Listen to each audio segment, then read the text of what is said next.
ବର୍ତ୍ତମାନ ପୁରା ଭାତ ରେଡ଼ି ଖାଇବା ପାଇଁ କାକୁଡ଼ି ଆଉ କ'ଣ ହେଉଛି ରେଡ଼ି କରୁଛନ୍ତି ଲୁଣ ଫୁଣ ସବୁ ଥଉଛନ୍ତି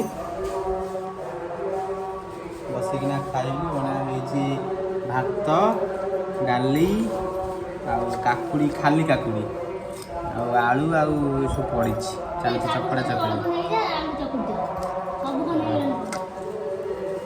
ଚାଲିଛି। ଲୁଣ ପକା ତେଲ ପକାଅ ଗରମଣି କରୁଛନ୍ତି। ବର୍ତ୍ତମାନ ଖାଇବା ଆସିଗଲି ଖାଇବି ଡ୍ୟୁଟିରୁ। ମୁଁ ମୋର ଖାଇବି ତୋର କ'ଣ ଯାଉଛି?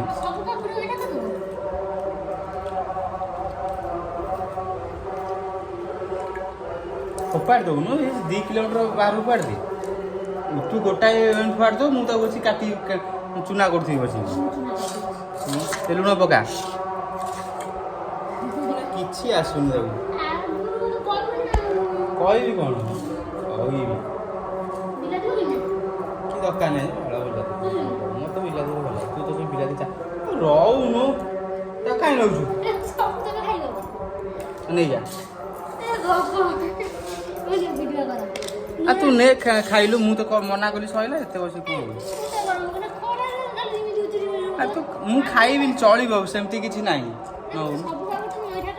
ଯଦି ତୁ ଖାଇବୁ ଖାଉନୁ ମୁଁ ତ ମନା କଲି ଆଉ ଖାଉନୁ ମୁଁ ତ ମନା କଲି କି ତିଆରି କରିଥା ବସିକି ଆଗରୁ ଶୋଇଥିଲା ଏବେ ତିଆରି କରୁଛି। ତୁ କାକୁଡ଼ି ଅଳ୍ପ ନେଇଯାଅ ଏତିକ ନେଇଯା ମୋର ଏତିକି ଖାଇଦେବି ମୋର ସଇଲା। ଖାଇବା ଷ୍ଟାର୍ଟ କରିବା। ବର୍ତ୍ତମାନ ରେଡ଼ି ସବୁ ହେଇଗଲା ଗୋଳା ଗୋଳି ହେଇଗଲା। ଏଇଟା ହେଉଛି ଆମର କ'ଣ ତାକୁ କୁହନ୍ତି କଦଳୀ ଭଜା କଦଳୀ ଆଳୁ ଭଜା ଖାଇବା।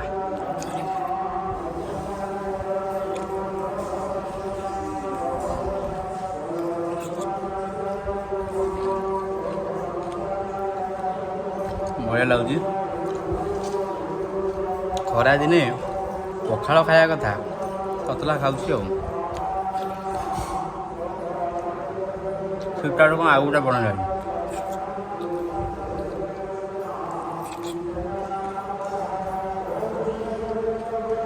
କ'ଣ ବନଉଛ?